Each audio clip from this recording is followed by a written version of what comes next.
I'm mimicking your photo for the magazine. Oh, yeah. Good Wednesday morning, everyone, and thanks for joining us for another episode of the 359 with Roger Tang and Ben Fox Rubin. Guys, what do we got going on today? Well, hello, folks on YouTube. We've got a very serious subject today. Right. After we had a lot of fun talking about Samsung and getting really geeked out about that, we are going to talk about the refugee crisis, actually. Yes, and yes, there is a tech component. We're not just going way off base here. Our very own Ben Fox Rubin traveled out to Greece to kind of uncover tech's role in the Syrian refugee crisis. Right. Syrian, Afghan, Iraqi, Pakistani. I mean, I met all sorts of people from all over the world that were all coming to Europe to try to, find better lives. And it was interesting.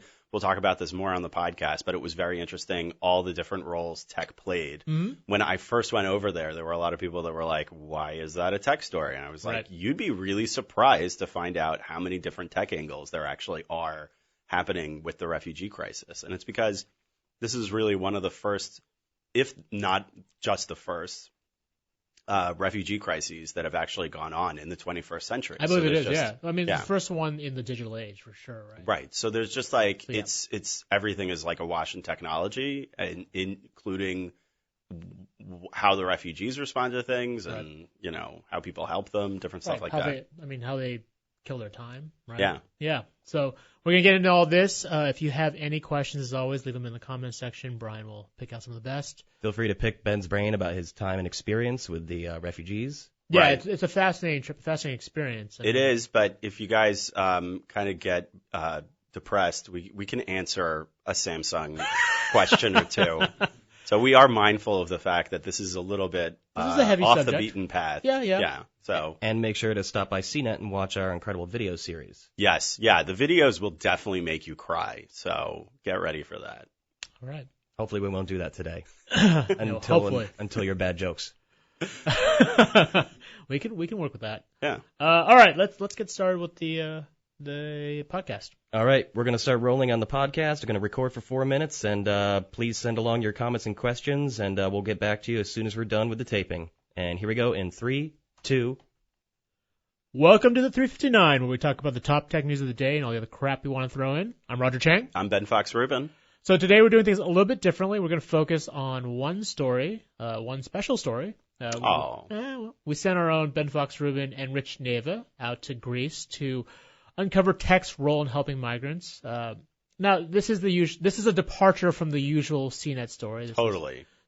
This is not your latest Google feature or Galaxy Note 7 or Amazon Prime Day, what have you. So why are we doing this, Ben? So why are we doing this?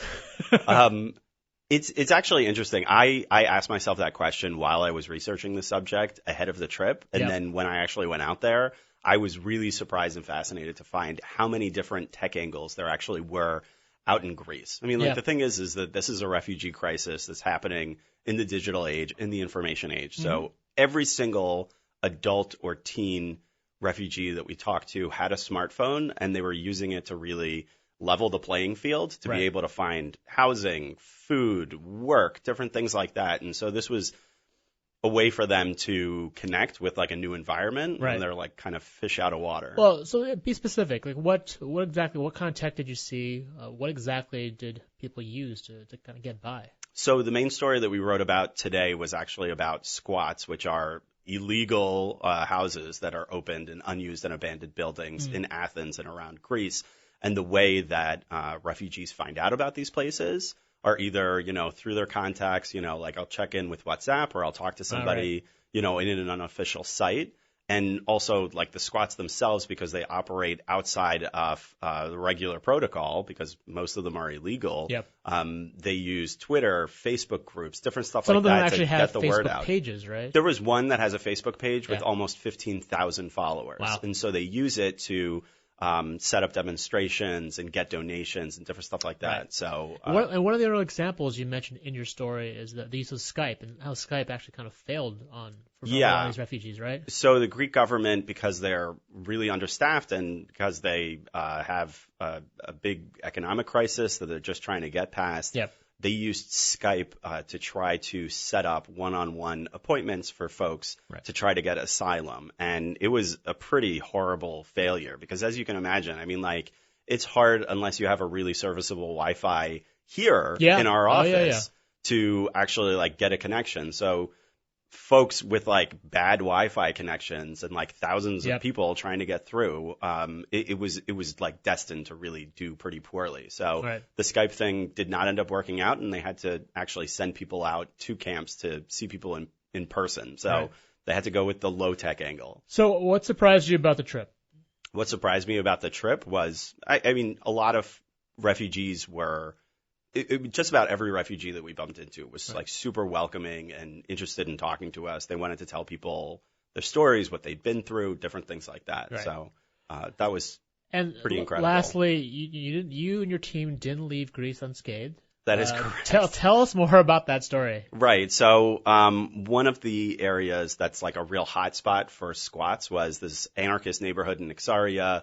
We were told that the police don't often go there because they need riot gear when they go there. They need riot gear because the neighborhood will then turn on them. They're like very anti-establishment. So, but we went there and it looked like every other neighborhood that we were in Athens. But unfortunately, we bumped into some folks that did not want us to be there because they saw us as part of institutions or the establishments or whatever. This one guy comes up to this one girl had noticed us from before. She brought over two of her friends. We got into an argument, and I thought that we had successfully extricated ourselves from this situation. But as we were walking away, one of these guys really wanted to get in a fight, so he spit on Rich. I turned around to see what was going on. I got smacked in the face. Then I ran for it, and as you should, right. So the guy gave chase for like maybe 5 seconds, turned around and like attacked our cameraman and took all of his equipment. So yeah, that was pretty tough. Yeah. But fortunately, James Martin, our photographer, was okay. And he's also like the most badass out of all of us. True. He if anyone was going to get assaulted, I guess he would be best suited for it. Yeah. So definitely, you know, some of the intrigue of trying to get the story. So yeah. All right, want to know more about this story? These stories are in our road trip package, which runs throughout the summer. Check us out on CNET. I'm Roger Chang. I'm Ben Fox Rubin. Thanks for listening. And cut and wrap on the podcast recording. That was great coverage, guys. Yeah, sorry that went over a little, fine. but I mean, it was a pretty intense story. So it's hopefully it was worth it. It's not really a story you could like chop down and sort of give the I had to tell version. By the way, I had to tell my mom about it yesterday. I kept it away from her up until now. And I was just like, yeah, I got attacked in Greece. And she's like, what? What do you mean? She's Israeli. And I'm like, well, I may have gotten smacked in the face by an anarchist. She's like, what is an anarchist?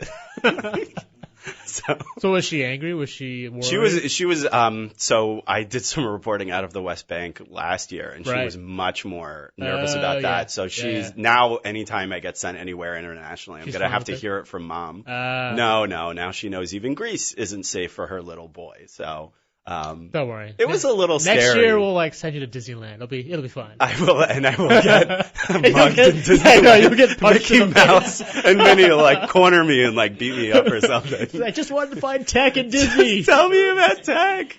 Yeah. So just to reiterate, we are covering the tech angle specifically, as that's what we were on assignment in Greece to take a look at. But this is an incredibly broad humanistic story affecting thousands of millions of people. I mean, what is your perspective now? How did you as a human change through your experience there?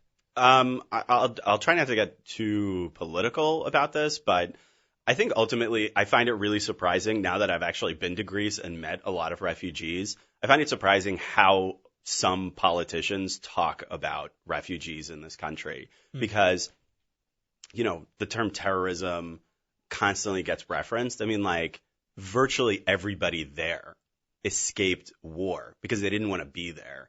There were so many families there with children. I mean, like, these are not people that we're supposed to be afraid of. I understand that you need to jump through hoops, do different stuff like that. Nobody wants ISIS in this country. But at the same time, it is, I think, on a personal level, unfortunate how politicized the refugee crisis has gotten already and how much a lot of politicians just would rather not have anybody come into this country. I mean, like, these are folks that really need help.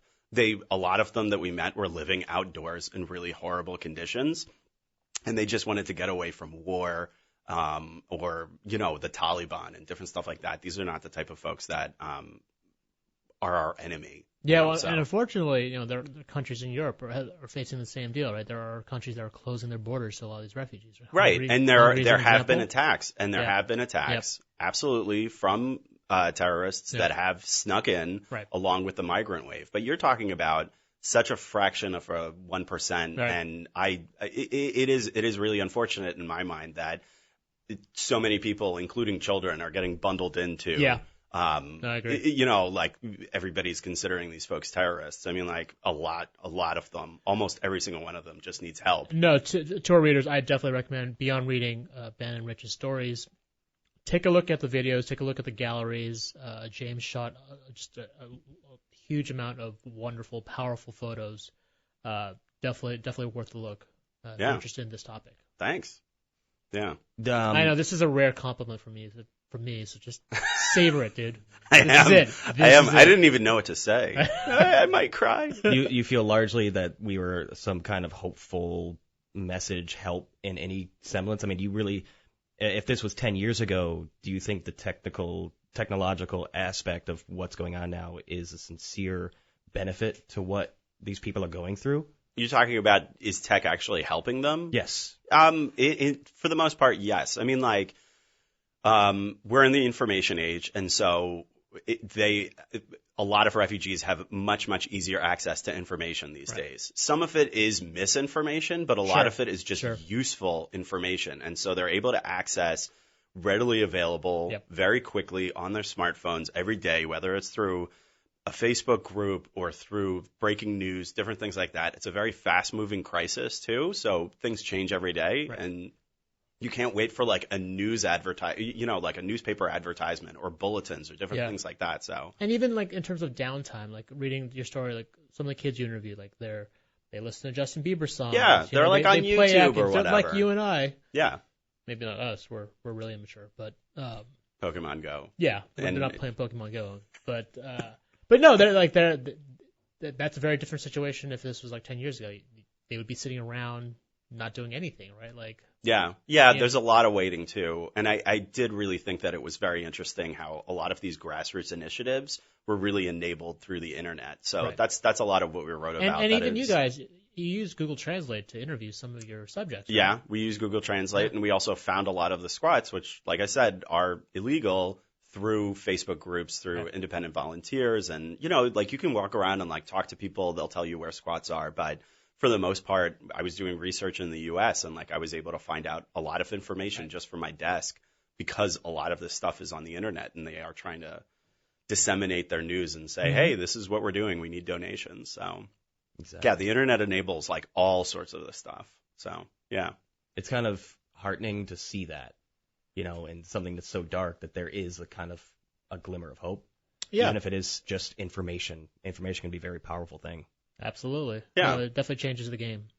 Yeah, I mean, I think I met a lot of people that were pretty unhappy with their situations, but I think it's important to recognize that, like, day to day, there were also, like, kids playing and chasing each other, and folks, like, smiling and just hanging out. So it's not like they're just sitting around being, like, depressed all the time. Like, if you talk to them long enough, a lot of people will be like, I have no idea what my future is going to be. I don't know if they're going to send me back to my country. I don't know where I'm going to live, whatever. Right. So there is that undercurrent, but it's important to recognize, too, that, like, people are trying to make the best of their situations, and they're obviously mindful of the fact that, like, they fled war where they could have very easily been killed. So there's that aspect, that they are relieved that they got out of an even worse situation. Isn't that what anyone is ever trying to do? Just try to make it better? Yeah. Hopefully we can find ways to continue to help. Any questions? No, I think that's a good place to stop today. All right. Yeah, no, this is powerful stuff. Like I said, check out our road trip package. We'll put it in the description below. Yep. It's the first story, as well as the reporter's notebooks, are out now. This is a series that's going to be running for the next few weeks, so you can see a lot more coverage from different perspectives in the coming month or two. So check us out on CNET. If you liked anything you saw here or heard here, check us out on CNET. Our podcast is also available on iTunes, Google Play Music, SoundCloud, TuneIn, and FeedBurner. Yeah, you got them all. All right. Nice. Thanks for joining us. Thanks for joining us. We'll see you tomorrow. Cool.